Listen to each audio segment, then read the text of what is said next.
Good morning, Judge. Good morning. Are you Jimmy Cal? Yes, ma'am. Y'all give me just a second.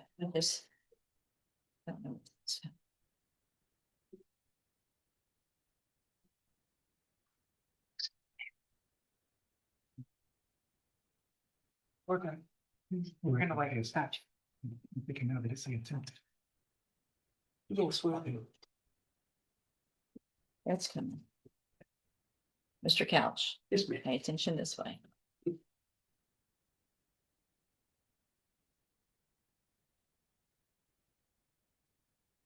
All right. Will he waive the formal reading of the indictment? He will, Your Honor.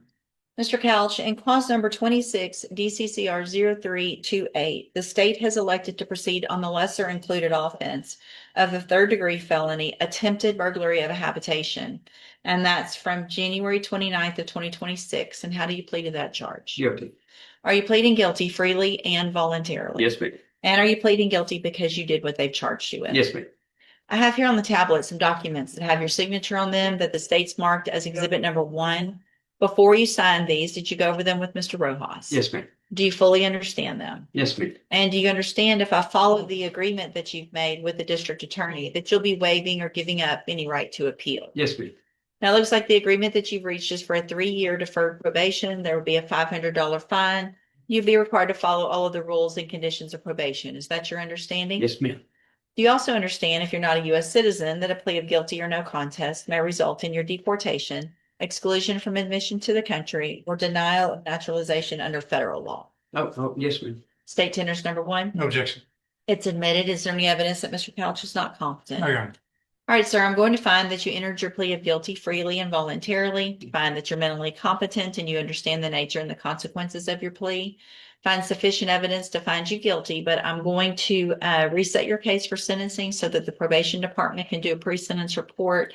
That'll give me more information about you and your case, and then we'll come back at a later date for sentencing. Ms. Malfino? Judge, the state would respectfully object to any type of PSI bond in this case because of the fact that we're going to very strongly urge the court to consider safety. I have met multiple times with the complainant, Ms. Couch, in this case. She is actually present in court today. I think there is an underlying severe substance abuse issue that has contributed to all of these issues, and that will be the position of the state to ask for safety. And I'm afraid that if he's out in the interim, it will derail that and also this absence of contact with her at this point.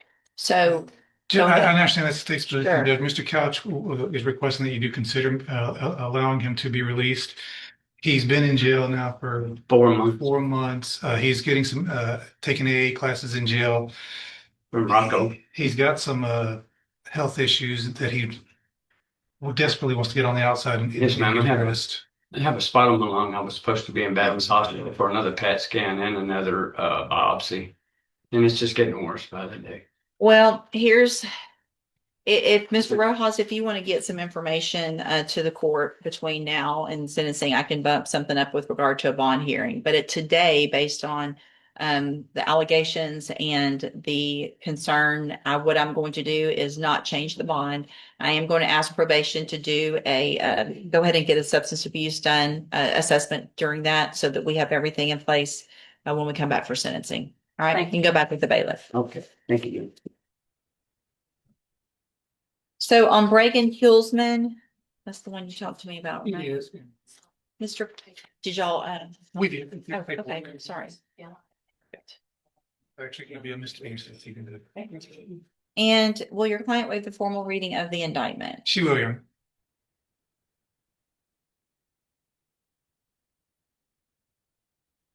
Ms. Hulsman, in cause number 26, DCCR 0199, the state has elected to proceed on the lesser included offense of a Class A misdemeanor assault. And that's from January 7th of 2026. And how do you plead to that charge? Are you pleading guilty freely and voluntarily? And are you pleading guilty because you did what they've charged you with? I have here on the tablet some documents that have your signature on them that the state's marked as exhibit number 1. Before you signed these, did you go over them with Mr. Rojas? Yes, sure. Do you fully understand them? And do you understand, if I follow the agreement that you've made with the district attorney, that you'll be waiving or giving up any right to appeal? And it looks like the agreement that you've reached is for, hold on, it's stuck.